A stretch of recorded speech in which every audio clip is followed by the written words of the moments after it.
ಆತ್ಮೀಯ ಬಂಧುಗಳೇ, ಶ್ರೀಮದ್ ಭಾಗವತಂ ಸ್ಕಂದ 3 ಭಾಗ 2 ಅಧ್ಯಾಯ 24 ಕರ್ದಮ ಮುನಿಗಳ ವೈರಾಗ್ಯ. ಇದರಿಂದ ಇವತ್ತು 5ನೇ ಶ್ಲೋಕವನ್ನ ತಿಳ್ಕೊಳ್ಳೋಣ. ಶ್ಲೋಕ 5. ಮೈತ್ರೇಯ ಉವಾಚ ದೇವಹೂತ್ಯಪಿ ಸಂದೇಶಂ ಗೌರವೇಣ ಪ್ರಜಾಪತೇಃ ಸಮ್ಯಕ್ ಶ್ರದ್ಧಾಯ ಪುರುಷಂ ಕೂಟಸ್ಥ ಮಭಜದ್ಗುರುಂ. ಅನುವಾದ. ಶ್ರೀ ಮೈತ್ರೇಯರು ಹೀಗೆಂದರು: ಕರ್ದಮ ಮುನಿಯು ಪ್ರಜಾಪತಿಗಳಲ್ಲಿ ಅಥವಾ ವಿಶ್ವದ ಮಾನವ ಜೀವಿಗಳ ಉತ್ಪಾದಕರಲ್ಲಿ ಒಬ್ಬನು. ದೇವಹೂತಿಯು ತನ್ನ ಪತಿಯಾದ ಕರ್ದಮನ ದಿಗ್ದರ್ಶನದ ಕಡೆಗೆ ಸಂಪೂರ್ಣ ಶ್ರದ್ಧೆಯುಳ್ಳವಳು, ಗೌರವವುಳ್ಳವಳೂ ಆಗಿದ್ದಳು. ಎಲೈ ಮಹರ್ಷಿಯೇ, ಆಕೆಯು ಪ್ರತಿಯೊಬ್ಬ ವ್ಯಕ್ತಿಯ ಹೃದಯದಲ್ಲಿರುವ ವಿಶ್ವಕ್ಕೆ ಗುರುವಾದ ದೇವೋತ್ತಮ ಪರಮಪುರುಷನನ್ನು ಹೀಗೆ ಆರಾಧಿಸತೊಡಗಿದಳು. ಇದು ಶ್ಲೋಕ ಮತ್ತೆ ಅದರ ಅನುವಾದ. ಈಗ ಭಾವಾರ್ಥದ ಮೂಲಕ ನಾವು ಇದರ ಅರ್ಥವನ್ನ ತಿಳ್ಕೊಳ್ಳೋದಕ್ಕೆ ಪ್ರಯತ್ನ ಮಾಡೋಣ. ಓದ ಭಾಗದಲ್ಲಿ ನಾವೇನ್ ತಿಳ್ಕೊಂಡಿದ್ವಿ? ಕರ್ದಮ ಮುನಿಗಳು ತಮ್ಮ ಹೆಂಡತಿಗೆ ಹೇಳ್ತಾರೆ, ನೀನು ಶ್ರದ್ಧಾ ಭಕ್ತಿಯಿಂದ ಆ ಭಗವಂತನನ್ನ ಆರಾಧನೆ ಮಾಡು. ನಿನ್ನ ಆರಾಧನೆಯಿಂದ ಭಗವಂತ ನಿನ್ನ ಹೊಟ್ಟೆಯಲ್ಲಿ ಹುಟ್ಟು ಬರ್ತಾನೆ, ಮತ್ತೆ ನನ್ನ ಹೆಸರನ್ನ, ಕೀರ್ತಿಯನ್ನು ಕೂಡ ಹಬ್ಬಿಸ್ತಾನೆ. ನಿನ್ನ ಮಗನಾಗಿ ಮತ್ತೆ ಬ್ರಹ್ಮ ಜ್ಞಾನವನ್ನ ಬೋಧಿಸಿ ಅವನು ನಿನ್ನ ಹೃದಯದ ಗಂಟನ್ನ ಬಿಡಿಸ್ತಾನೆ ಅನ್ನೋದನ್ನ ಹೇಳಿದ್ರು. ಈಗ ಈ ಶ್ಲೋಕದಲ್ಲಿ ಮೈತ್ರೇಯರು ಹೇಳ್ತಾರೆ, ಕರ್ದಮ ಮುನಿ ಪ್ರಜಾಪತಿಗಳಲ್ಲಿ ಅಥವಾ ವಿಶ್ವದ ಮಾನವ ಜೀವಿಗಳ ಉತ್ಪಾದಕರಲ್ಲಿ, ಅಂದ್ರೆ ಎಲ್ಲರನ್ನ ಸೃಷ್ಟಿ ಮಾಡೋ ಕಾರ್ಯದಲ್ಲಿ ಅವರು ಕೂಡ ಒಬ್ರು. ದೇವಹೂತಿ ತನ್ನ ಪತಿಯಾಗಿರುವಂತ ಕರ್ದಮರು ಏನ್ ಹೇಳ್ತಾರೋ, ಅಂದ್ರೆ ಅವ್ರು ಏನ್ ನಿರ್ದೇಶನವನ್ನ ಕೊಟ್ಟಿರ್ತಾರೋ ಅದನ್ನ ಸಂಪೂರ್ಣ ಶ್ರದ್ಧೆಯಿಂದ ಮತ್ತೆ ಗೌರವ ಕೂಡ ಇಟ್ಟಿರ್ತಾಳೆ. ಅವ್ರು ಹೇಳ್ದಾಗೆ ನಡ್ಕೊಳ್ತಾಳೆ. ಅವಳು ಪ್ರತಿಯೊಬ್ಬ ವ್ಯಕ್ತಿಯ ಹೃದಯದಲ್ಲಿರುವಂತಹ ವಿಶ್ವಕ್ಕೆ ಗುರುವಾಗಿರುವಂತವನು ಯಾರು? ಭಗವಂತ. ಅವನನ್ನ ಆರಾಧನೆ ಮಾಡೋದಕ್ಕೆ ಶುರು ಮಾಡ್ತಾಳೆ. ಅಂದ್ರೆ ಎಲ್ಲರಿಗೂ ಗುರು, ಜಗದ್ಗುರು. ಕೃಷ್ಣಂ ಒಂದೇ ಜಗದ್ಗುರುಂ ಅಂತ ಕೇಳಿದೀವಲ್ವಾ? ಎಲ್ಲರ ಹೃದಯದಲ್ಲೇ ಇದ್ದಾನೆ ಭಗವಂತ. ಅವನು ಗುರುವಾಗಿ ನಮಗೆ ನಿರ್ದೇಶನವನ್ನ ಕೊಡ್ತಾ ಇರ್ತಾನೆ. ಆದ್ರೆ ನಾವು ಕೇಳಲ್ಲ ಅಷ್ಟೇನೆ.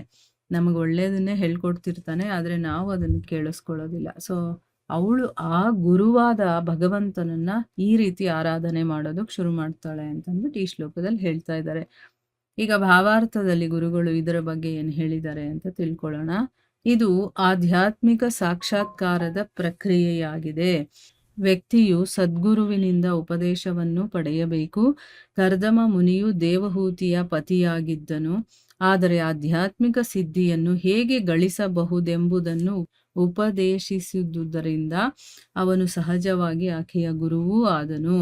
ಪತಿಯು ಗುರುವಾದ ಅನೇಕ ಉದಾಹರಣೆಗಳಿವೆ.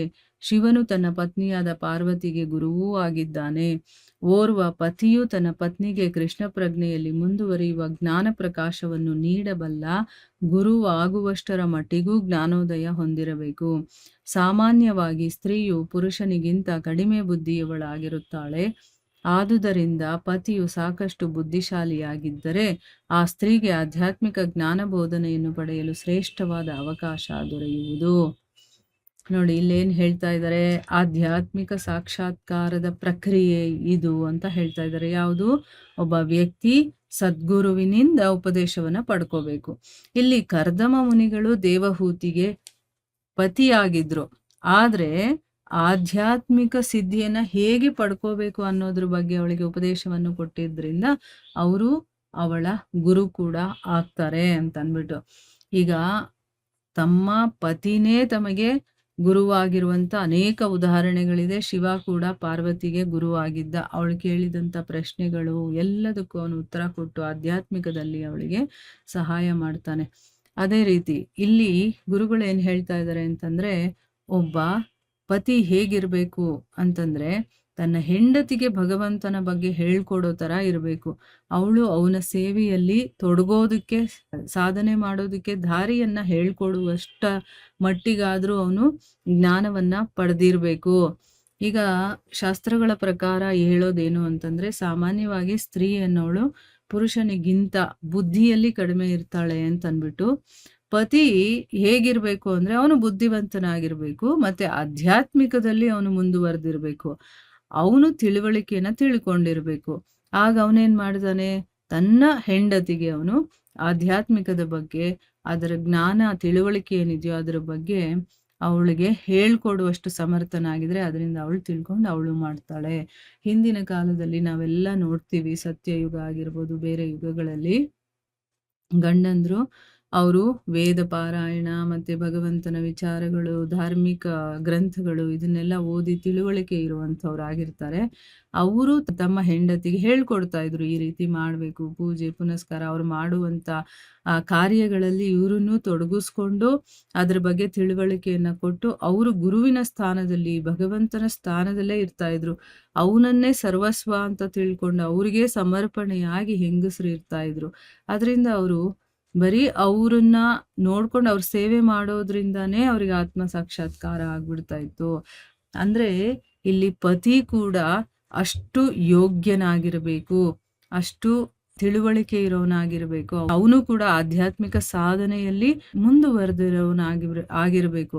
ಆಗ ತಾನೇ ತನ್ನ ಹೆಂಡತಿಗೂ ಕೂಡ ಹೇಳ್ಕೊಡೋದಕ್ಕಾಗೋದು. ಈಗಿನ ಕಾಲದಲ್ಲಿ ಗಂಡನಿಗೂ ಇರೋದಿಲ್ಲ, ಹೆಂಡತಿಗೂ ಇರೋದಿಲ್ಲ.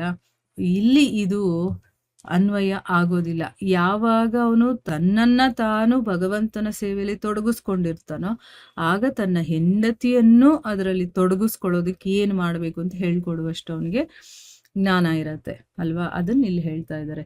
ಇಲ್ಲಿ ಸ್ಪಷ್ಟವಾಗಿ ಹೇಳಿರುವುದೇನೆಂದರೆ, ಮಹಾಶ್ರದ್ಧೆಯಿಂದ ವ್ಯಕ್ತಿಯು ತನ್ನ ಗುರುವಿನಿಂದ ಜ್ಞಾನವನ್ನು ಪಡೆಯಬೇಕು ಮತ್ತೆ ಮಹಾಶ್ರದ್ಧೆಯಿಂದ ಸೇವಾ ಕಾರ್ಯವನ್ನು ಈಡೇರಿಸಬೇಕು.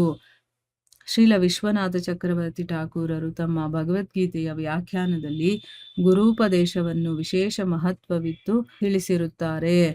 ವ್ಯಕ್ತಿಯು ಗುರೂಪದೇಶವನ್ನು ತನ್ನ ಪ್ರಾಣದಂತೆಯೂ ಆತ್ಮದಂತೆಯೂ ಭಾವಿಸಿ ಸ್ವೀಕರಿಸಬೇಕು. ಅವನು ಮುಕ್ತನಾಗಿರಲಿ ಅಥವಾ ಮುಕ್ತನಾಗದಿರಲಿ ಮಹಾಶ್ರದ್ಧೆಯಿಂದ ಗುರುವಿನ ಉಪದೇಶವನ್ನು ಕಾರ್ಯಗತಗೊಳಿಸಬೇಕು. ಅದಲ್ಲದೆ ಭಗವಂತನು ಪ್ರತಿಯೊಬ್ಬನ ಹೃದಯದಲ್ಲೂ ನೆಲೆಸಿರುವನೆಂದೂ ಹೇಳಲಾಗಿದೆ. ಅಂದ್ರೆ ಇಲ್ಲಿ ಏನ್ ಹೇಳಿರೋದು, ಸಮ್ಯಕ್ ಶ್ರದ್ಧಾಯ ಅನ್ನುವಂಥ ಪದ ಪ್ರಯೋಗ ಮಾಡಿದ್ದಾರೆ. ಅಂದ್ರೇನು, ಮಹಾಶ್ರದ್ಧೆ ಇರಬೇಕು. ಬರೀ ಶ್ರದ್ಧೆ ಅಲ್ಲ, ಮಹಾಶ್ರದ್ಧೆ, ಶ್ರದ್ಧೆಗಿಂತ ಹೆಚ್ಚು ಶ್ರದ್ಧೆ ಅಂತ ಅರ್ಥ ಮಾಡ್ಕೋಬಹುದು.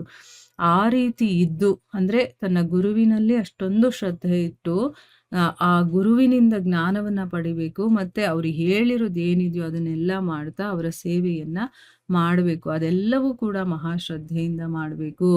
ಇಲ್ಲಿ ಗುರುಗಳು ವಿಶ್ವನಾಥ ಚಕ್ರವರ್ತಿ ಠಾಕೂರರು ಹೇಳಿರುವಂಥದ್ದನ್ನ ಹೇಳ್ತಾ ಇದ್ದಾರೆ. ಭಗವದ್ಗೀತೆಯ ವ್ಯಾಖ್ಯಾನವನ್ನ ಹೇಳಿರ್ತಾರಲ್ಲ, ಅದರಲ್ಲಿ ಗುರುವಿನ ಉಪದೇಶಕ್ಕೆ ವಿಶೇಷ ಮಹತ್ವ ಕೊಟ್ಟು ಅಲ್ಲಿ ಹೇಳಿದ್ದಾರೆ ಅಂತ ಹೇಳಿದ್ದಾರೆ.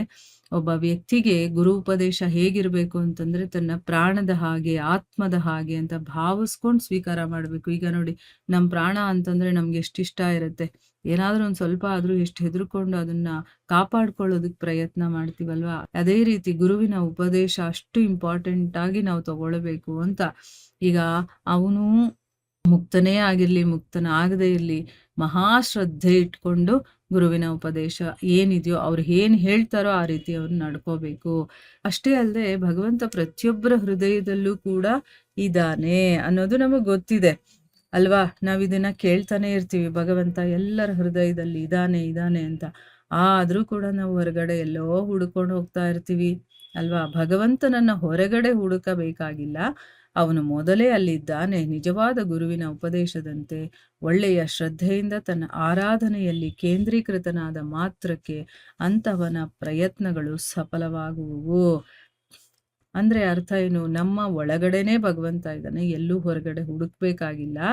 ನಿಜವಾದ ಗುರು ಯಾರಿರ್ತಾನೋ ಅವ್ರು ಹೇಳ್ದಂಗೆ ನಾವು ಕೇಳಿದಾಗ, ಒಳ್ಳೆ ಶ್ರದ್ಧೆ ಇಟ್ಕೊಂಡು ಅದರ ಎಲ್ಲ ಮಾಡಿದಾಗ, ತಾನೇನು ಕೆಲಸ ಮಾಡಿರ್ತೀನೋ, ಪ್ರಯತ್ನ ಮಾಡಿರ್ತೀನೋ ಅದೆಲ್ಲವೂ ಕೂಡ ಸಫಲವಾಗುತ್ತೆ ಅಂತ ಹೇಳಿದ್ದಾರೆ. ದೇವೋತ್ತಮ ಪುರುಷನು ಓರ್ವ ಸಾಮಾನ್ಯ ಮಗುವಾಗಿ ಬರುವುದಿಲ್ಲವೆಂಬುದು ಕೂಡ ಸ್ಪಷ್ಟವಾಗಿದೆ. ಅವನು ತಾನಿರುವಂತೆಯೇ ಕಾಣಿಸಿಕೊಳ್ಳುವನು. ಭಗವದ್ಗೀತೆಯಲ್ಲಿ ಹೇಳಿರುವಂತೆ ಅವನು ತನ್ನ ಆತ್ಮಮಾಯೆಯ ಅಥವಾ ಅಂತರಂಗ ಶಕ್ತಿಯಿಂದಲೇ ಕಾಣಿಸುವನು. ಅವನು ಯಾವಾಗ ಕಾಣಿಸುವನು? ಅವನು ಭಕ್ತನ ಆರಾಧನೆಯಿಂದ ಸಂತುಷ್ಟನಾದಾಗ ಕಾಣಿಸಿಕೊಳ್ಳುವನು. ಓರ್ವ ಭಕ್ತೆಯು ತನ್ನ ಮಗನಾಗಿ ಕಾಣಿಸುವಂತೆ ಭಗವಂತನನ್ನು ಕೇಳಿಕೊಳ್ಳಬಹುದು. ಭಗವಂತನು ಮೊದಲಾಗಿಯೇ ಹೃದಯದೊಳಗೆ ಕುಳಿತಿರುತ್ತಾನೆ. ಅವನು ಓರ್ವ ಭಕ್ತೆಯ ಶರೀರದಿಂದ ಹೊರಗೆ ಬಂದಲ್ಲಿ ಆ ಹೆಂಗಸು ಭೌತಿಕವಾದ ಅರ್ಥದಲ್ಲಿ ಅವನ ತಾಯಿಯಾಗುವಳೆಂದು ಅರ್ಥವಾಗಲಾರದು. ಅವನು ಸದಾಕಾಲವೂ ಅಲ್ಲಿರುವನು, ಆದರೆ ತನ್ನ ಭಕ್ತೆಯನ್ನು ಸಂತುಷ್ಟಪಡಿಸುವುದಕ್ಕಾಗಿ ಆಕೆಯ ಮಗನಾಗಿ ಕಾಣಿಸುವನು. ಇಲ್ಲಿ ಏನ್ ಹೇಳ್ತಾ ಇದ್ದಾರೆ ಗುರುಗಳು ಅಂತಂದ್ರೆ, ಭಗವಂತ ಒಬ್ಬ ಸಾಮಾನ್ಯ ಮಗುವಾಗಿ ಬರೋದಿಲ್ಲ. ಅವನು ಹೇಗಿದಾನೋ ಹಾಗೆ ಕಾಣಿಸ್ಕೊಳ್ತಾನೆ. ಭಗವದ್ಗೀತೆನಲ್ಲಿ ಏನ್ ಹೇಳಿದ್ದಾರೆ? ಆತ್ಮ ಮಾಯೆಯ ಅಂದ್ರೆ ನನ್ನ ಆತ್ಮ ಮಾಯೆಯಿಂದ ಅಂದ್ರೆ ಅಂತರಂಗ ಶಕ್ತಿಯಿಂದ ನಾನು ಕಾಣಿಸ್ಕೊಳ್ತೀನಿ ಅಂತ ಹೇಳಿದಾನೆ. ಅವನು ಯಾವಾಗ ಕಾಣಿಸ್ಕೊಳ್ತಾನಪ್ಪ ಅಂತಂದ್ರೆ, ಭಕ್ತರ ಆರಾಧನೆ ಮಾಡ್ತಾರಲ್ಲ ಅದರಿಂದ ಅವನಿಗೆ ಸಂತುಷ್ಟಿ ಸಿಕ್ಕಾಗ ಅವನು ಕಾಣಿಸ್ಕೊಳ್ತಾನೆ. ಒಬ್ಬ ಭಕ್ತೆ ತನ್ನ ಮಗನಾಗಿ ಕಾಣಿಸ್ಕೊಳ್ಳೋದಕ್ಕೆ ಭಗವಂತನನ್ನ ಕೇಳ್ಕೋಬಹುದು. ಭಗವಂತ ನೀನ್ ನನ್ನ ಮಗನಾಗಿ ಬರಬೇಕು ಅಂತ ಅಂದ್ಬಿಟ್ಟು. ಭಗವಂತ ಆಲ್ರೆಡಿ ಹೃದಯದಲ್ಲಿ ಕೂತಿದ್ದಾನೆ. ಒಬ್ಬ ಭಕ್ತೆ ಶರೀರದಿಂದ ಹೊರಗಡೆ ಬಂದಿದ ತಕ್ಷಣ ಈ ಒಂದು ಭೌತಿಕ ಅರ್ಥದಲ್ಲಿ ಆ ಹೆಂಗಸು ಅವಳಿಗೆ ತಾಯಿ ಆಗ್ತಾಳೆ ಅಂತ ಅರ್ಥ ಮಾಡ್ಕೊಳ್ಳೋದಕ್ಕಲ್ಲ. ಆ ಅರ್ಥ ಮಾಡ್ಕೊಳ್ಬಾರದು, ಅಥವಾ ಅರ್ಥ ಆಗೋದಿಲ್ಲ ಆ ರೀತಿ. ಅಂದ್ರೆ ಅರ್ಥ ಏನು? ಈಗ ನಾನು ಭಗವಂತನನ್ನ ಆರಾಧನೆ ಮಾಡ್ತೀನಿ, ಪೂಜಿಸ್ತೀನಿ, ನೀನೇ ನನ್ನ ಮಗನಾಗಿ ಬರಬೇಕು ಅಂತ ಕೇಳ್ಕೊಳ್ತೀನಿ. ಆಯ್ತು, ಅವನು ಮಗನಾಗಿ ಹುಟ್ತಾನೆ ಅಂತ ಇಟ್ಕೊಳ್ಳಿ. ಅಂದಿದ ತಕ್ಷಣ ನಾನು ಭಗವಂತನಿಗೆ ತಾಯಿ ಆಗ್ಬಿಟ್ಟೆ ಅಂತಲ್ಲ.